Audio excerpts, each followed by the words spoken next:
எல்லாருக்கும் வணக்கம். இன்றைக்கி ஒன்றும் சொல்கிற அளவுக்கு ஒன்றும் இல்லை. வீடியோ பார்த்தீங்கன்னாவே தெரியும். இங்கே பாருங்கள், ஃபுல்லாக இந்த மயில் கொக்கு இதெல்லாம் ஃபுல்லாக சாப்பிட்ருச்சு. இந்த மயில் எங்கேருந்து தான் வந்ததுன்னே தெரியல. முன்னாடிலாம் வந்து மயில் இவ்வளோ மயில் இல்லை.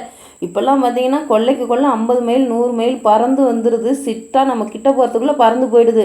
அதுக்குன்னு நம்ம என்ன ஸ்பீக்கர் கட்டினாலும் சரி, தட்டால் அடித்தாலும் சரி, அது போக மாட்டேங்குது. உள்ளுக்குள்ளே நிற்கிது. எங்கே அடிக்கிறது நம்ம போய்? எப்படி தான் முன்னாடிலாம் வந்து பார்த்திங்கன்னா காட்டு மாடு தான் இருந்துச்சு. ஆனால் இப்போ காட்டு மாடு இல்லை. இங்கே பாருங்கள், ஃபுல்லாக போட்டு காட்டு பண்ணி எப்படி அழுத்தி வச்சுருக்குன்னு பாருங்கள். இதெல்லாம் வந்து காட்டு பண்ணி அழுத்தி வச்சது. இதை கட்டுப்படுத்துறதுக்காக நைட்டில் நாங்கள் வந்து இந்த ஸ்பீக்கரை கட்டி விடுவாங்க பார்த்தியா, அதுக்கெலாம் அது அதங்கவே இல்லையாட்டிருக்கு.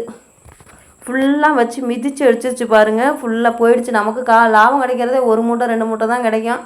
அதையும் இது தின்னு அழிச்சுவிட்டுதுன்னா நம்ம என்ன பண்ணுறது? வேணாம், விவசாயத்தை பேசாமல் விட்டுட்டு பொழப்ப பார்க்கலாம்.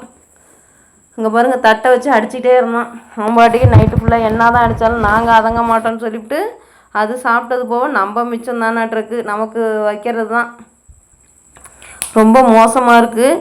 எங்கேருந்து தான் அந்த மயில் வந்துச்சுன்னே தெரியல. நல்லா பெருகிடுச்சு. நல்லா கொள்ளைக்கு கொள்ளை 50 100 அப்படின்னு சொல்லிட்டு அது பாட்டிக்கு நிற்கிது. கூட்டம் கூட்டமாக நிற்கிது. மயிலெலாம் பார்த்திங்கன்னா அதை ஓட்டவும் முடியல. ஓட்டினாலும் அப்போ நம்மளை பார்க்குற நேரம் ஓடி போகுது, மறு நிமிஷம் வந்துடுது.